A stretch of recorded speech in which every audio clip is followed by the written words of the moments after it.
All right.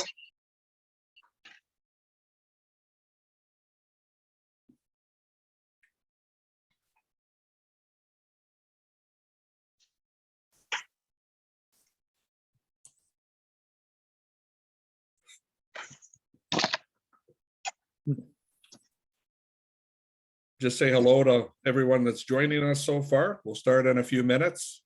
So we'll just give people a few more minutes to log in and get set up as participants. And we welcome you all. We'll start shortly.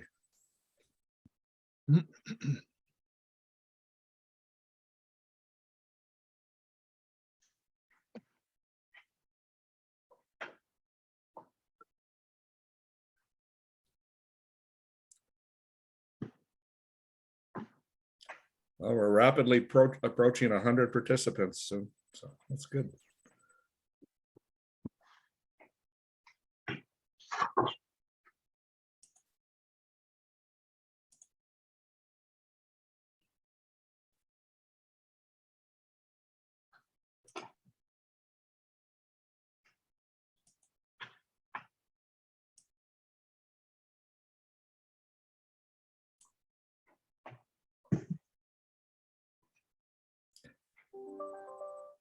Just say hello to everyone that's joining us. We'll start in just a couple of minutes, about 2 minutes after the hour. Give a few more people a chance to log in. Just want you to note our sponsors that are displayed on the screen, and we thank them sincerely for their support to make this possible. Also want to thank our Stormont, Dundas, and Glengarry chapter who worked tirelessly, the committee there to make this Woodlot Conference a reality. You know, it's just a webinar. It's still really reaching a lot of people, and also volunteers, longtime volunteers with the Eastern Ontario Model Forest to help make this happen too. We'll start in just about a minute or two.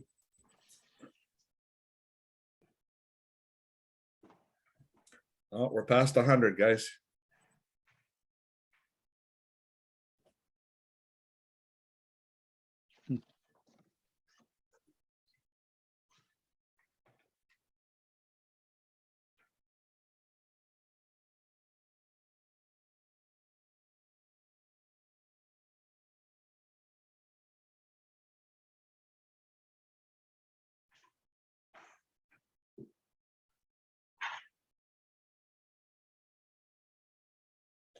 And we'll give it one more minute and we'll get started.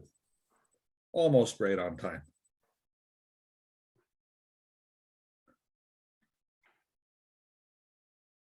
Well, people keep coming in. It's great. It's a big crowd out there in cyberspace today.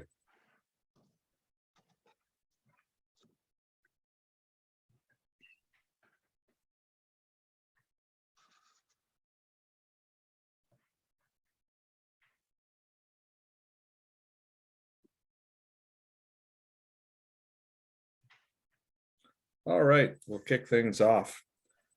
Hello, everyone. Good afternoon. Welcome. My name is John Pino. I'm Executive Director of the Eastern Ontario Model Forest and the Ontario Woodlot Association. I'm usually your moderator for these events. However, today I'm going to turn it over to our very capable communications coordinator, Olivia Foster, and she's going to moderate and oversee everything. And I'll just be in the background, maybe turn off my camera, eat my lunch, and back you up if anything goes wrong there. And listen anxiously to Ken's presentation. So thanks, Olivia, for doing this today. Excellent. Sounds good. Thanks, John. I will just stop sharing my screen now.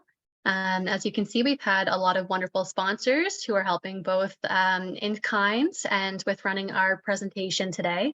And today's presentation is the second of 4 webinars for the Kemptville Winter Woodlot Conference. And today we're going to be hearing from Ken Elliott about managing woodlots for birds. So with that, I will pass it over to Martin Straight, who will be introducing Ken Elliott for us today. Thanks, Olivia. Welcome, everyone. And a special thanks to Ken. He's zooming in today from Peterborough, which we do appreciate. The advantage for us of having these remote calls is we can tap into friends that are near and far to help us with them. So thanks, Ken. Just for those, Ken's been around a long time, but just for those who have not met Ken, he does live north of Peterborough in Ennismore. He just retired last year from Ministry of Natural Resources and Forestry after 35 years, but continues as an avid outdoor enthusiast, and he volunteers with various forestry and nature organizations. He's only semi-retired. He's actually doing some consulting. He's part-time senior forester with F. Smith Consulting, and he's also one of the instructors for Forest Ontario and the Canadian Institute of Forestry on the Provincial Tree Marker Training Program, where I'm sure many people remember Ken's talks over the years. He's had a career that spanned operations, science, policy, program development, and he did a lot of testing of different silvicultural approaches in Southern Ontario, but also through Algonquin Park. And he's transferred his knowledge through presentations and part of multidisciplinary writing teams for scientific papers and guiding documents. Some of you may have a copy of this. Ken and some others produced this, surprisingly to me, 12 years ago now. And we did have a presentation on it when it first came out, and it was very well received. And somehow 12 years have slipped away on us, and we thought it would be great to refresh our knowledge. And of course, Ken will update us a little bit. So Ken, with that, if I can turn it over, I will turn off my camera and I'll mute too. So the show is yours, my friend. Okay, let's see if I can do this. I'm going to share that. And I'm going to go to here. Martin, what can you see?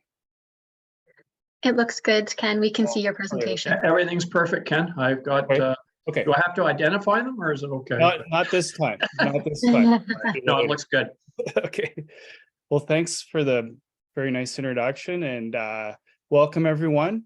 This is a wonderful opportunity for me to tell you some of the things that I've learned about working with forest birds and managing your woodlot for forest birds. So what I want to do is I'm going to do this presentation, and it's going to be based on the book, but it's focused on what things you can do in your woodlot to help manage it for forest birds. And I want to recognize a couple of people here. In the next slide, I've got better pictures, but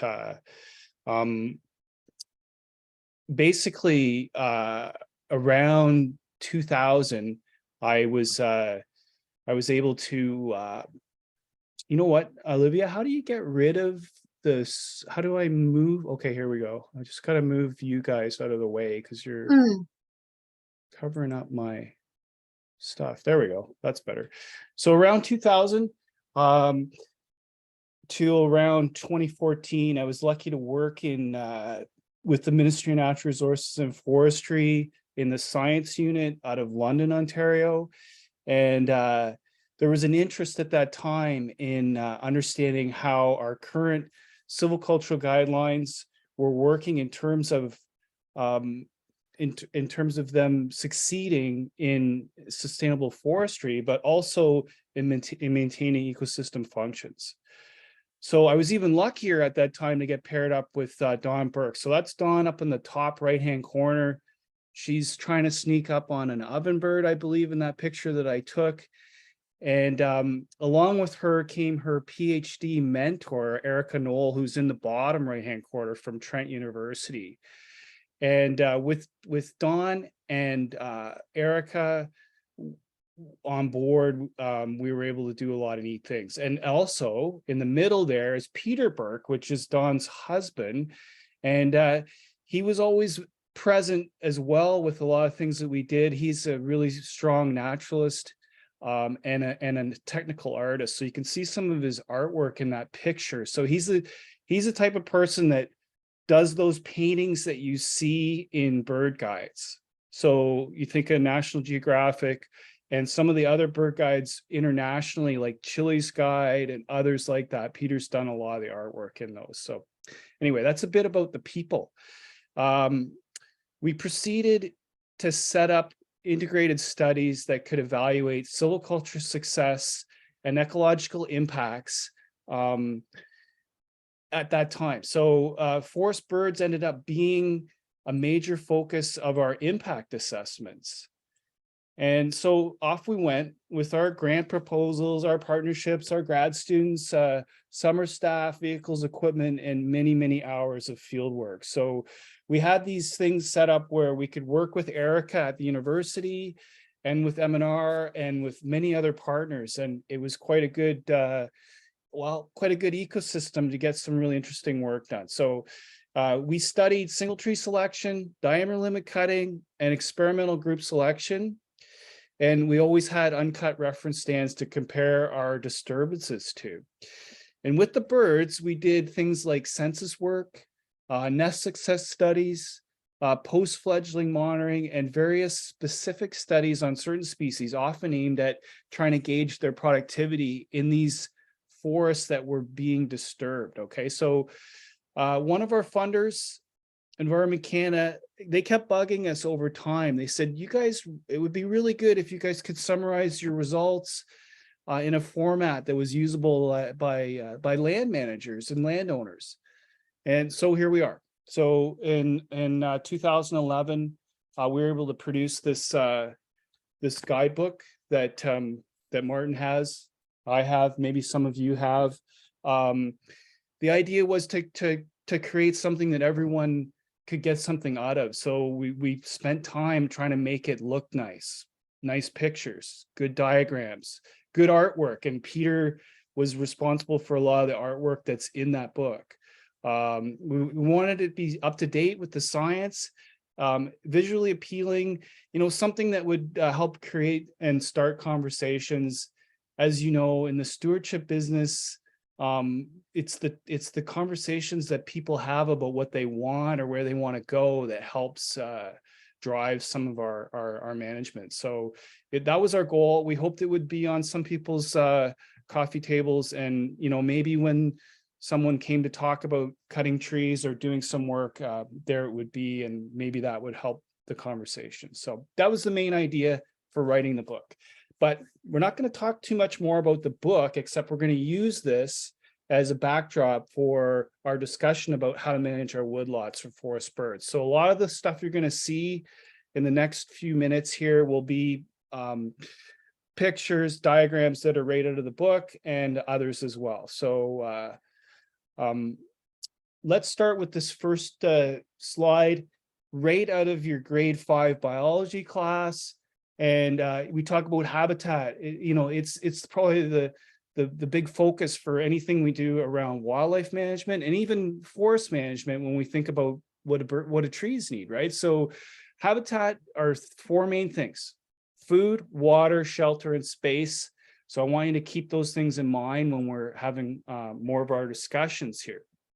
And I'm going to go through some steps that hopefully people can think about with managing for forest birds. So the first step is you need to learn about the birds and the trees and the habitat needs for the species that are living in your woodlot or potentially living in your woodlot. So how do we do that? Well, there's lots of good tools out there. I'm going to recommend a tool that some of you might know about. It's called the Merlin app. It's put out by Cornell University.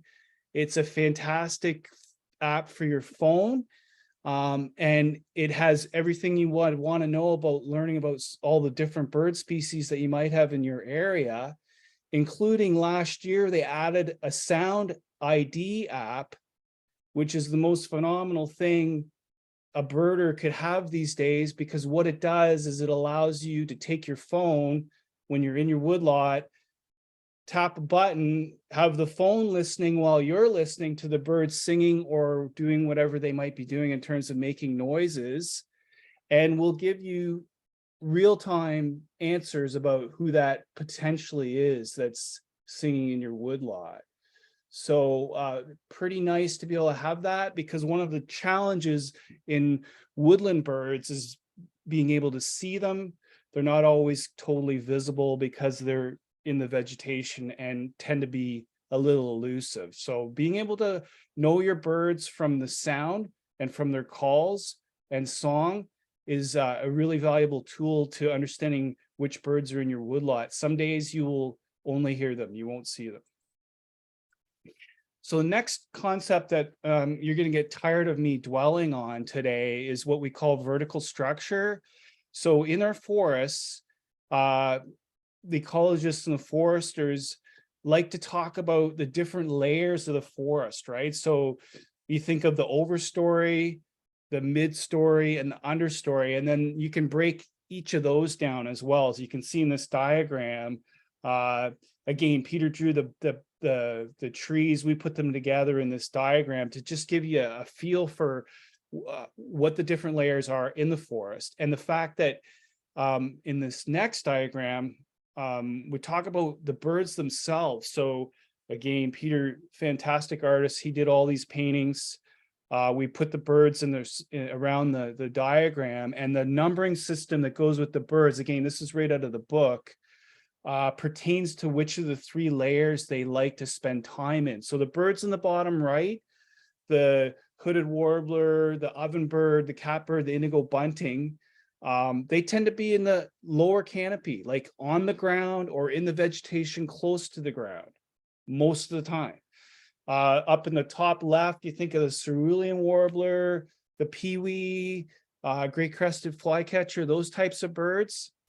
Some of them, like the cerulean, you may never see. They're always in the canopy. You know, they're flitting about in the leaves and very hard to see. And then there's others that are in the mid layer and some that use all the layers. So the point is that for forest birds, if you have a forest that has many layers in it, lots of vertical structure, there's more habitats for more species because some of them are specific to certain parts of the forest structure. So one of the things that you hear ecologists and foresters dwelling on a little bit is how the forests have changed since settlement in Southern Ontario and in most of Eastern North America. So a lot of disturbance happened at settlement time. I mean, obviously forests were removed and replaced with agricultural land and towns and cities. As well, though, the forests themselves that remained were fairly heavily, what do you want to say, utilized. So everything from cutting to grazing, burning, all kinds of great stuff. But what it did is it basically put a lot of pressure on those species that like old parts of the forest, old growth forests, mature parts of the forest, because they just weren't that available anymore. So today we still have a lot of that problem. We don't have a lot of old growth forest, and the species that need those types of conditions are finding it hard to find them because there's just not that many around.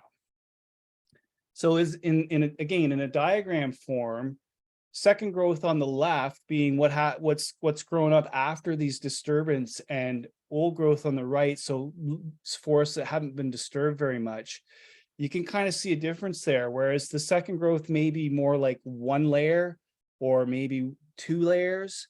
An old growth forest would probably have 4 or 5 layers or strata. Okay, so that's the main structural difference and something that we need to think about in our management. So speaking of management, the next thing to talk about is silviculture. So this is a very grandiose definition of silviculture that you can read there, and you know, the art and science of controlling establishment growth, composition, et cetera, et cetera. The point is that you know, the silviculturalist is the person, the forester often, that is going to do or asked to do or want to do something that involves disturbing the forest, with sustainability as sort of the backdrop for doing those things correctly, right? So it's good to understand how silviculture affects the forest as a manager of the forest. So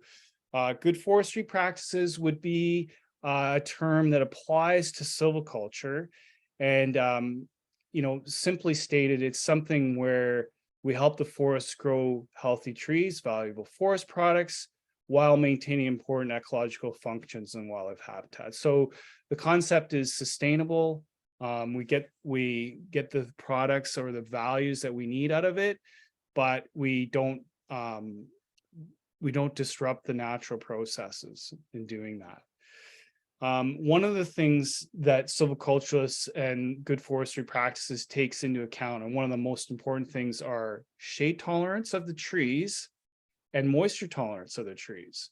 So we built this diagram to help people understand where the species fit in terms of their shade tolerance. So what we are referring to here is the size of the gaps that are created when natural or artificial types of disturbances happen, right? So the larger the gap, the more intolerant of shade the species can be.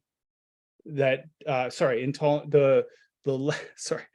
more light loving the species can be that would be in those gaps, right? So it's this gap type of natural disturbance that has led the silviculturists to focus on partial harvesting as the type of systems that we want to use to manage these forests to emulate natural processes. So when we think of partial harvesting, we think of single tree selection with group selection, and shelter woods as methods that partially harvest the overstory at one time. So we thought we needed a diagram to kind of show the relationship between silviculture and this structural diversity that I keep talking about. And we built this one. Hopefully you can see it. If not, you can have a look at the book. But up in the top left-hand corner is the starting condition for the forest, right? So it's an unharvested forest. And then each of these, whoops, now I've done it. Sorry about that. Each of these columns describes a different type of silviculture or harvesting treatment. And the rows represent time, all right? So this first row is time 0 when we first cut the forest, okay? So clear cut on the left, single tree selection on the right, diameter limit in the middle somewhere around here. And then in 5 years, this is what we kind of expect the forest to look like. And then in 15 years, and then in 30 years. And point being that from the perspective of birds or some other species that wants to live in the forest, each one of these time periods, as it cross-references with one of these treatments, creates a structural forest that's structurally somewhat different from any of the others. And that's what I want you to understand, how silviculture can be utilized to adjust habitat for forest birds. So, sorry, next picture. Sorry, this is just a summary. So after 30 years, there's 4 of the different systems. And I think you get the idea that there's different structural conditions that you will get depending on what you do in the forest. So the next thing to consider is learning about how the birds respond to harvesting.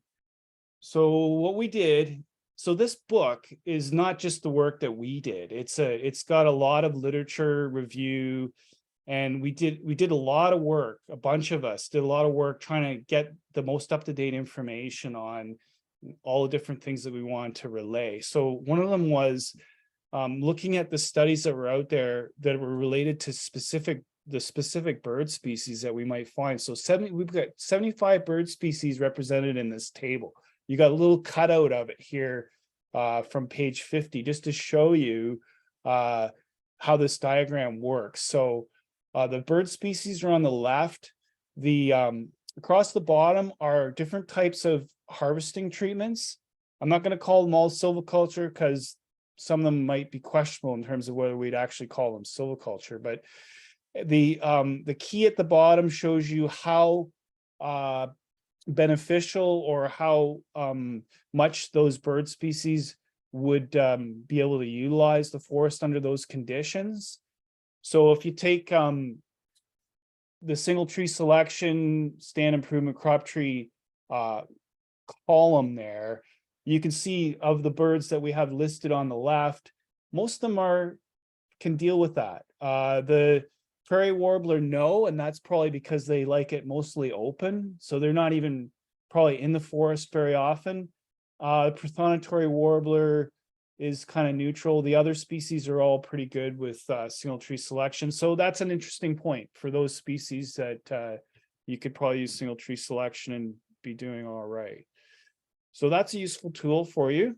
So here's sort of a philosophical comment, which is that no matter what happens, your forest is going to change. So it's either going to change through a natural disturbance or through succession, but over time, or if you do some forest management, then you can affect that quite a bit. So as land managers, we tend to step into this process at certain points and provide direction towards meeting our objectives. That's kind of the role of forest management. So you do affect succession, you affect disturbance, right? I often try to do the minimum myself that will still achieve the results and work with what nature gives me as much as I can. So for example, if I can use natural regeneration, I try to work with that. So that would be one of my keys to not making as big a disturbance or change as possible.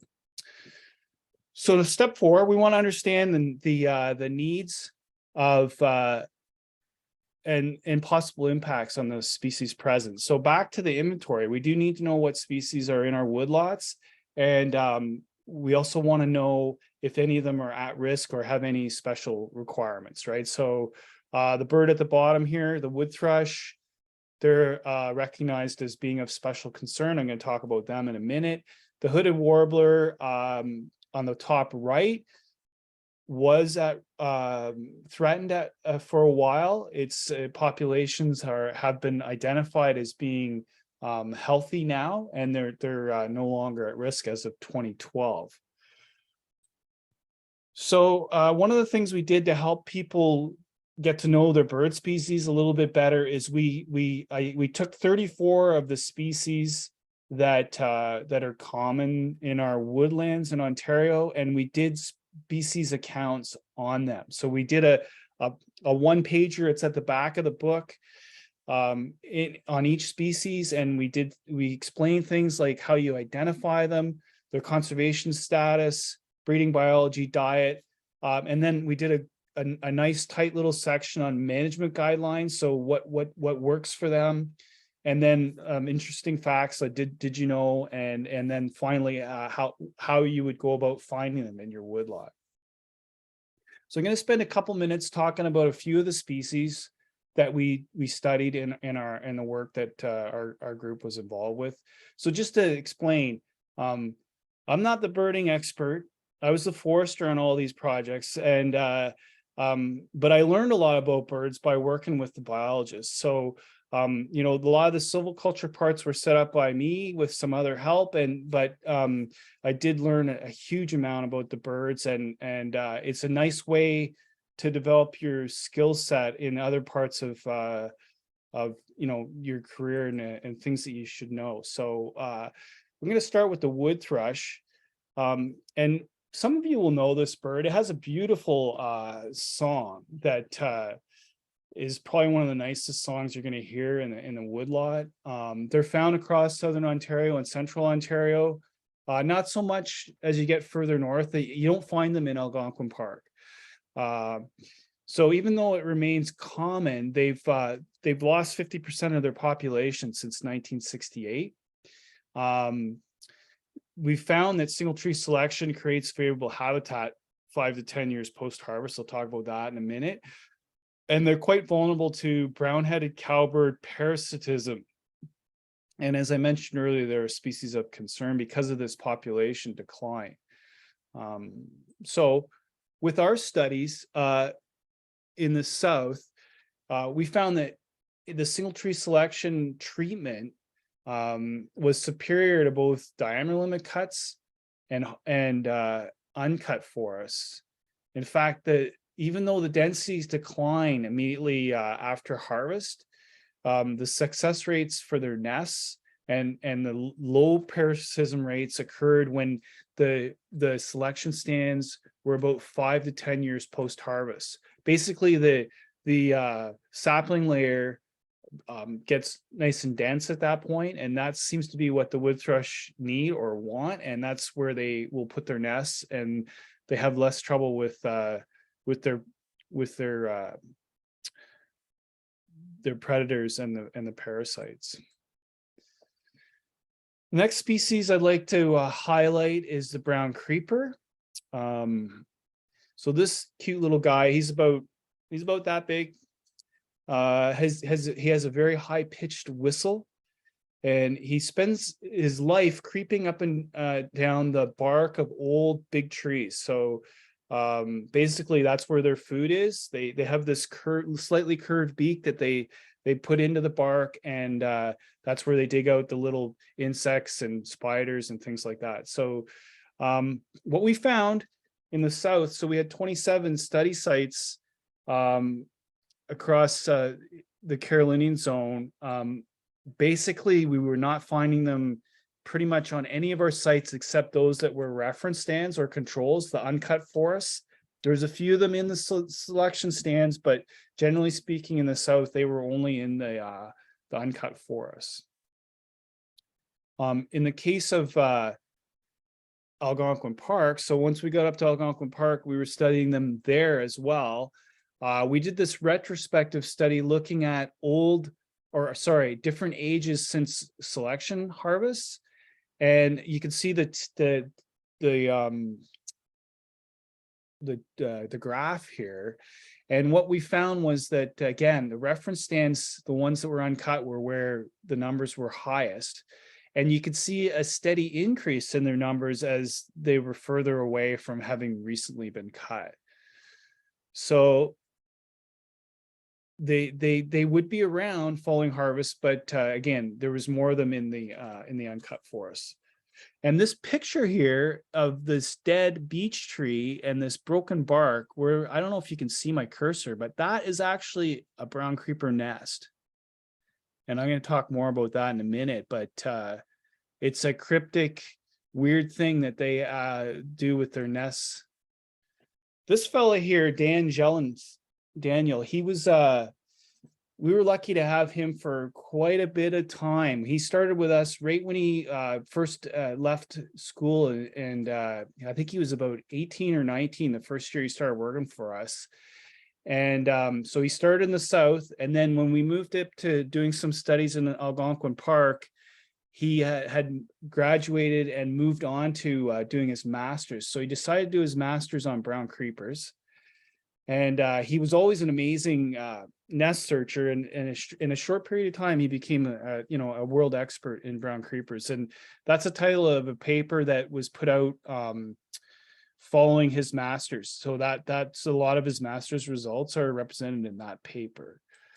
So what did we learn? So between 2010 and 2011 was when he did a lot of his work. So he and a bunch of our other summer staff and students found 101 nests of brown creepers that were monitored, nests and the territories around them. On top of that, they monitored 585 foraging trees. So they not only monitored the nests and what the birds were doing, but also what they were, how they were using these other trees to get their food.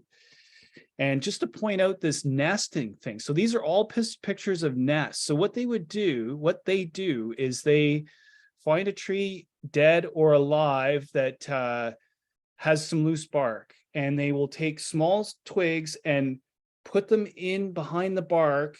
In fact, they kind of use the tension of the bark and the bending of the twig to hold them in place. So they're basically just wedged in there and pretty precarious. And I would never touch one because I don't know what would happen if you did. I think they're dangerous to being lost. And their trick is the concealment of it, and the predators, and they sneak in from another way to get to the nest. So it's quite a thing to see. And a lot of people haven't seen those. So keep your eye out for brown creeper nests. So what did we learn from these studies? So we learned that selection harvesting, including group selection, reduces habitat and densities, but the nest success remains high. So the nests that were there were usually successful, which was interesting, I think. Why was that? So what they seem to do is they change the species that they preferred in terms of trees, and they often use the surrounding habitat and reserves. So they kind of get pushed out to the sides a little bit, and which is okay in Algonquin Park because it's a big, huge forest, and there's, there is a mix of uncut forests and reserves all in around each other. But when you move further south, not as many places to move to. So that's one thing to think about. So the other thing is, since brown creeper preferentially chose yellow birch in our studies, we found that they did use them a lot. The dead yellow birch, the snags. Daniel's paper recommends that we retain large diameter yellow birch, live and dead, within strategically located uncut reserves. So I guess I just wanted to point out the value of this kind of research, which is that we learn that we confirm that this species was an old growth specialist. People knew that, but it was pretty clear that those are the parts of the forest they had to. However, they do stay in habitats that are disturbed, but they have to have some of these things that they need to utilize. So, by understanding the habitat needs a little tighter, then we can adjust our management to accommodate those things and have both happen at the same time. So this is kind of what's really cool about doing these studies, where the foresters, the silviculturists are embedded and working with the biologists and the ecologists to understand how these things actually work. So I learned a lot from that. It's been a really fun experience. Another example, the hooded warbler in Southern Ontario. We studied it for a number of years. Different PhD and master's students took on different projects, and over a number of years. And these were the three important conclusions. Densities were highest in the selection cut stands. Nest productivity was highest in the uncut stands. And the juvenile survival rates were highest in diameter limit cut stands. And that was partly because when they leave the nest, the little hooded warbler is only like this big. They want to go to a place where they're safe. So they tend to go to like a really dense shrubby condition. You might find that in a group selection cut or diameter limit cut. But in any case, it's a place where they seem to be safer and they do better. So, this kind of management that provides habitat for each life stage would be important for a species like hooded warbler. So diversity is kind of the key. It's nice to have a forest complex that has different things going on in it that could satisfy all those needs. So again, we learn these kind of things from these studies. So what's step 5? We want to manage for biodiversity. So stability and resilience increase with higher diversity. So this includes genetics, species diversity, and structural diversity. So if we use an analogy of our investments, your investment advisors are suggesting that you reduce your risk by investing in a variety of assets, right? So they're telling you to, invest in companies of various sizes and types, in different markets that are in different parts of the world. Look at different types of asset classes, bonds, real estate, private equity. So you spread out your risk, and in that way, if things change, it won't change in every one of those areas at once, which is the same concept for managing your woodlot. There's this proverb: don't put all your eggs in one basket. So it's quite realistic from a managing your forest type of scenario as well. So how do you diversify? Well, you can diversify your portfolio, and the things you need to do is, again, have a good inventory. You want to be able to understand what your forest how it is, like what its condition is, assessing the vigor, the life stage. This is a place where you might want some professional help, writing a management plan, using a recognized silviculturalist prescription system, I should say, as well as prescription. And again, wildlife habitat is equal to structural diversity, this concept that I keep discussing, right? So you want to manage for more structural diversity. So you can't do everything everywhere. And we recommend emulating natural disturbances and focusing on combining coarse filter and fine filter approaches. So the coarse filter is really practicing sustainable management across your entire forest at the largest scale. So maintain the main species and habitats that typically belong in those types of forests. Maples, maple trees on maple sites, wetland species in wetlands, those types of concepts to maintaining the coarse filter part of it. And then on the fine filter side, there's some species that have special habitat requirements. If those exist or can be created, then do what is necessary to protect and maintain those. So this is the small scale aspects. So think of cavity trees, vernal pools, cold water streams, these types of things that need special accommodation in the management. Retaining and managing for old growth is something that we're encouraging people to do. There's 46 bird and mammal species in South Central Ontario that prefer old growth habitat.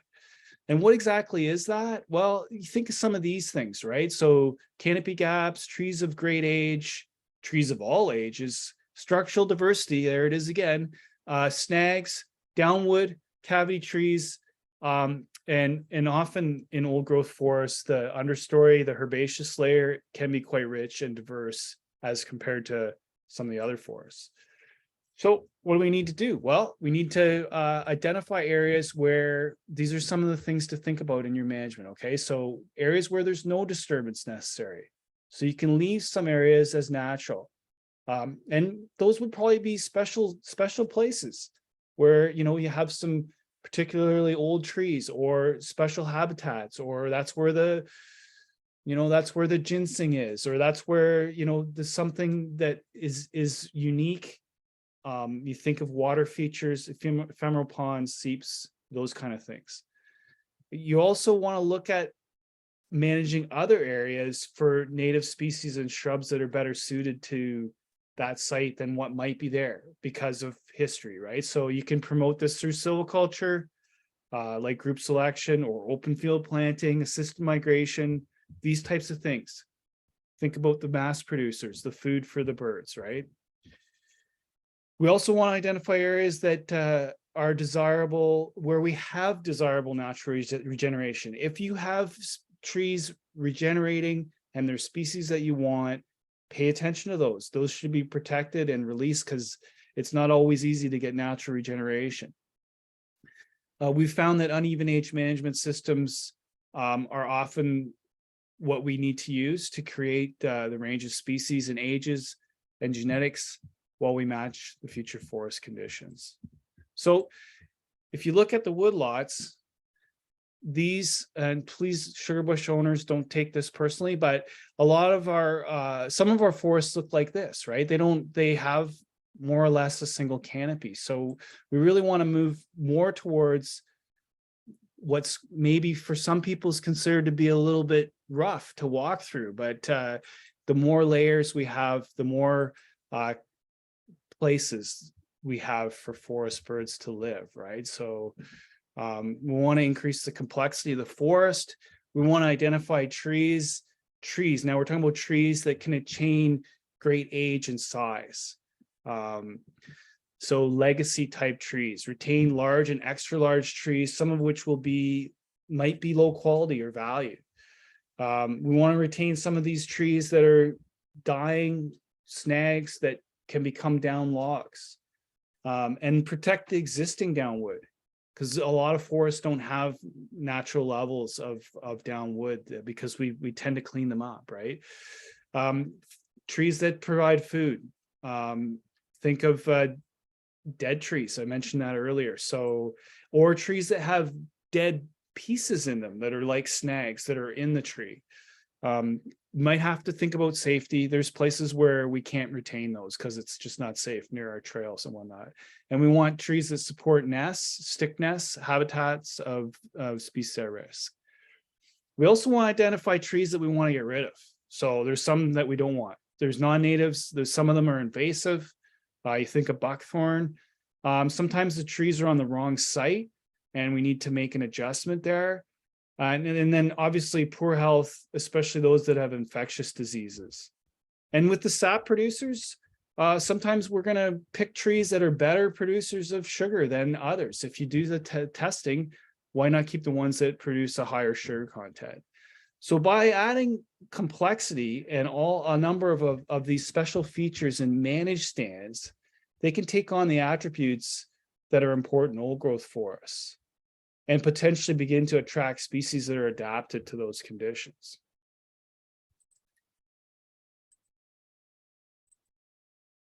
Sorry, it's not advancing. Okay, so but do keep in mind that that the full range of birds and other wildlife require these dead and declining trees, as I mentioned, right? So let's not try to clean up our forests too much. Some of these species are totally reliant on the dead and declining trees. Cavity trees. So we know that there's birds that rely on them. In fact, some of the cavity nesting birds are limited by the availability of these nest and roost sites. And so the research has shown that snags are important to some of these species. So if you think of the cavity nesters, there's a concept like food webs that applies to nest webs when it comes to cavity nesters. So one species depends on another for survival. So you think of the flicker on the left, the pileated woodpecker in the middle, and the hairy woodpecker, they're creating cavities that are used by other species, secondary cavity nesters. Some of them are just, they're not very good at creating cavities themselves. So you think of the barred owl or the great crested flycatcher or flying squirrel. So in Ontario, we have some guidelines. We're looking for 10 live cavity trees per hectare. And in fact, thanks to Lacey last week, I learned that the federal migratory bird regulations have actually made a new regulation for pileated woodpeckers, and their nest cavity trees are basically protected for 36 months. So you have to have observed a nest cavity not being used, unoccupied for 36 months before you can remove that tree. That's the way I understand it. So I don't know if people know that. And she explains some of the follies with that too. So you think, here's another one, sapsuckers, yellow-bellied sapsuckers. That's this fella here. They call them a double keystone species because not only do they provide those nest cavities that we were just talking about that other species use, they also create sap wells, the little holes that they peck in certain trees to create sap that they consume themselves, but so many other species do as well. You think of the hummingbird, the ruby-throated hummingbird, they can come back earlier in the spring because of this relationship with the yellow-bellied sapsucker. So, well, and the other thing they do is they actually transfer fungus from one tree to the next and actually begin that process of encouraging bark beetles and other insects to start to cause the decline of some of the trees. So they're good and they're bad, I guess, but we need some of those trees in the forest, right? Tree marking, you heard a bit about that. You know, they're trained, the tree markers are trained to identify cavity trees, and they can distinguish between the higher priority cavities and those that are less of a priority. And it's the marker's role to ensure adequate numbers are retained according to the guidelines and the prescriptions that they work under. So one of the things we did is we had people studying cavity nesting birds And we did this over time. So when they found a live cavity tree, we monitored that year, but we also went back and went to those trees repeatedly over a 5-10 year period.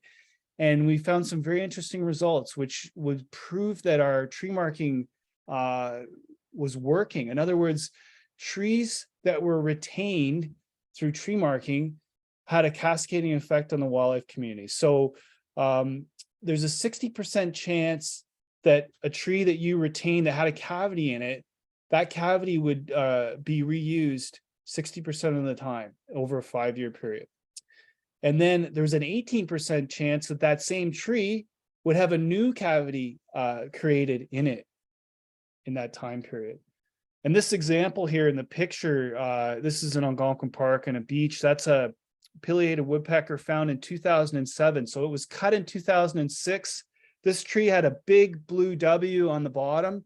The tree markers had seen the cavity. They had retained the tree. And that winter, the flying squirrel was in it. The next year, the next 3 years, wood ducks nested in that same cavity. And a few years later, there was a barred owl in that cavity. So it's an extreme example of this actually happening, but we were able to get these kind of results, and there's quite a database. I think we've got over 300 cavity trees in the database. So a couple other things, we want to maintain buffers around water features. These are really important and very sensitive to disturbance.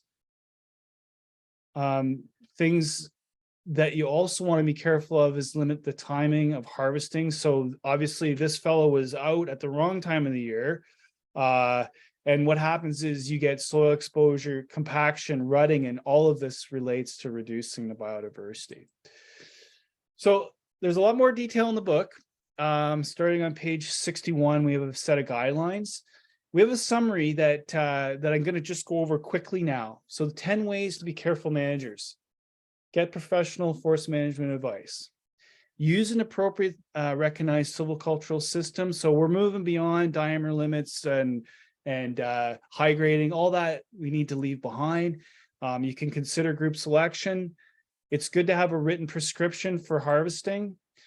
We want you to consider retaining some large and extra large trees. They don't have to be the best quality trees. The structure is so important to so many of these birds. Having some big trees is nice. Maintain and manage for high levels of structural diversity. I think I hit that one home. Consider leaving uncut areas.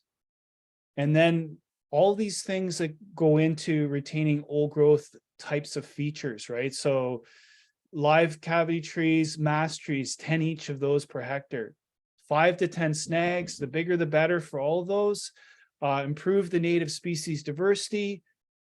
Think of down wood, stick nests, wetlands, and protect the habitat of species at risk.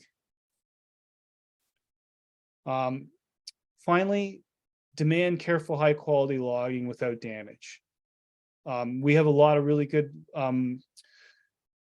logging companies in Ontario. They can all do an excellent job, and that's what they will do, and that's what we want, right? Calculate your economic benefits over time, and last but not least, enjoy your woodlot. So last picture, this is a little proverb that we don't inherit the earth from our ancestors, we borrow it from our children.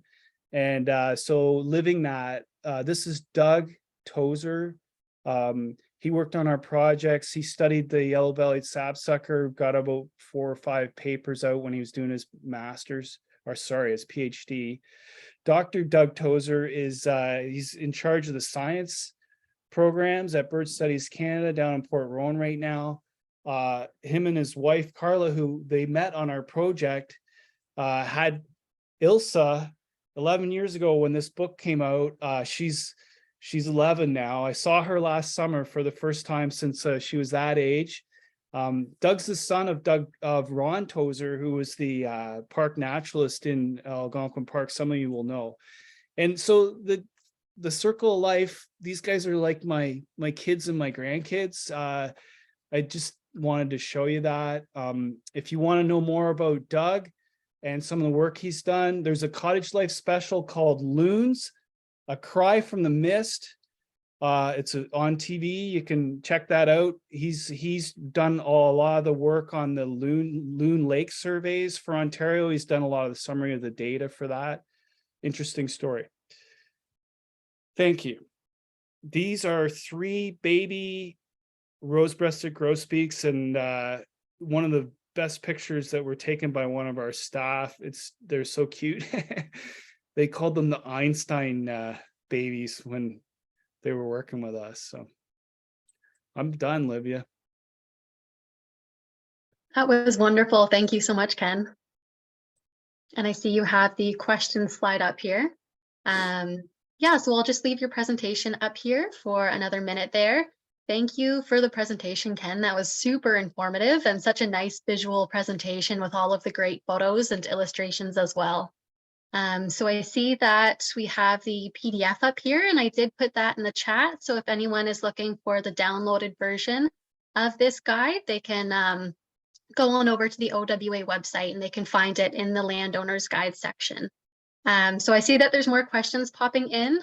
Just before we get to our questions, I'm going to share the gift, the thank you gift that we have for you, Ken. Oh, thank you. Yes, yes. Well, you don't even know what it is yet. So the thank you gift that we have for you here is a book called Around the World in 80 Trees. Nice. Yeah, by Jonathan Drury, and the illustrations are beautiful. I think it's a little bit of traveling around the world and a mix of trees as well. 2 of my favorite things. So we hope you enjoy it, and thank you again. Well, you're welcome. My pleasure. All right, so with that, I see that we have lots of questions popping into the chat. We've got a few minutes here, so I'll just start with rolling with them. Someone had just asked if regarding the manual, whether it's also available in hard copy or if it's only available to download. Yeah, Landowner Resource Center was our main distributor for it, so I think they still have copies of it as far as I know, but I understand that it's hard to get in touch with them, so I think you actually have to go there to get them. I don't think they're sending stuff out since COVID. I'm not sure, but you could try contacting them. They're in the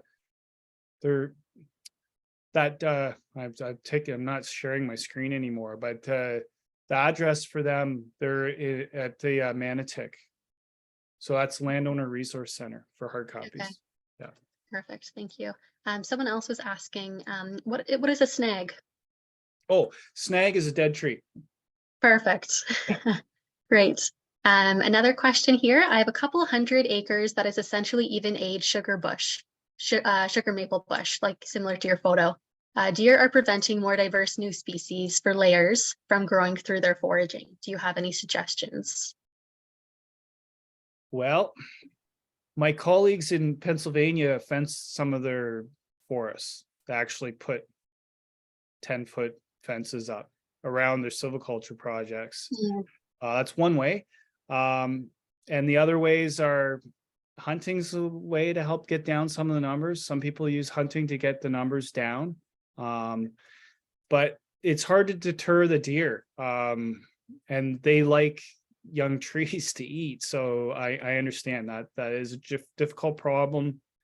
I don't have any other real solutions. I don't know if Martin does, but it's pretty much the only 2 ways: preventing them from getting in or killing or getting rid of them themselves. So it's complicated. Oh, I think Martin has some input here. Well, actually, I'm just nodding my head in agreement yes. with Ken. I struggle with it every day. Some people will pick areas to fence. So maybe not the whole woodlot, but areas like if you're going to do a treatment, you can fence that area. You know what I mean? Like you're really trying to get regeneration there. So get it so the deer can't get it when it's small. Once it's big enough, once they're, a decent sized tree, then they don't bother them. It's just when they're little that it's a real problem. I have- will say I've found, and I think most people would agree with this, there seem to be certain species I can work with that are less likely to be browsed. And Ken has talked about creating canopy openings. For some reason, I have found bur oak and white spruce to be the two species that they least prefer. Not to say that they won't hit them. So if you create a canopy opening like Ken has talked about, I would suggest trying something that maybe a white spruce or maybe bur oak and see if you can get them past the deer. One of our participants in the chat, Eric, has a suggestion to overwhelm the deer with abundance of regeneration. He says group selection can help with that, and also leaving large intact tops act like a natural fence. So I think we have time for maybe just one more question here. Let's see. So people have mentioned buckhorn, that it was mentioned in the presentation. Are there any impact studies or management strategies being developed for large sections where understory is infested? So perhaps 80 to 100%. Well, I'm not sure I completely understand the question, but yeah, there's basically, from what we understand, the key is to try and get buckthorn out. And it does take an aggressive approach. Actually, the company that I'm working with, Fraser Smith's company, does a lot of herbicide treatments for buckthorn, and it's a repeated treatment. It takes a couple of times, 2 or 3 times going through to get the numbers down. The problem with buckthorn is it regenerates from every different method. You know, from the seeds, there's a lot of seeds that spread by birds actually, and then they resprout. They will root sucker, and so it's not as easy as just cutting them out, because they'll come back, right? So it tends to require herbicides. Yeah, it can be, once they get to be that way, it's very difficult. But everyone does the best that they can. So I think with that, we are just about out of time. But what I will do here is just share our sponsors once again. Put it on full screen so you can all see it. And this just about concludes our second presentation about managing woodlots for birds. I will also put in the chat just before everyone leaves links to the next presentation. I will just pop that in there really quickly so that everyone is able to register for the next event. And that'll be next Wednesday on at noon once again. I will stop sharing, but thank you very much, Ken, and thank you very much, Martin, as well as Dorothy and the rest of the Kawartha Winter Woodlot Conference for another great presentation. And this has been recorded and it will be available on our YouTube channel. Olivia, can I just show something? People asked a question about the bird app. Yeah, absolutely. Thanks. I literally just downloaded that while Ken was talking. I will warn people it takes a fair bit of memory. It asked questions like where your area is, and it gave me an Eastern Zone one, Ken. I assume that's what you use. So I'm going to see Ken tomorrow. He's going to teach me how to use it, but I think you highly recommend that app. Eh? I do. And when you travel, you can download a different bird pack for the area you go to. So I was in Cuba in November. I downloaded the Caribbean species so that it's working with those species that are in the area that you happen to be in. So it's really cool. Yeah, it's quite functional. All right, perfect. Thank you so much. And again, thank you to everyone for attending the Kemptville Winter Woodlot Conference. And we look forward to hopefully seeing more people next week. Thanks, Ken. Take care, everybody. Bye, everyone. Thanks, Olivia.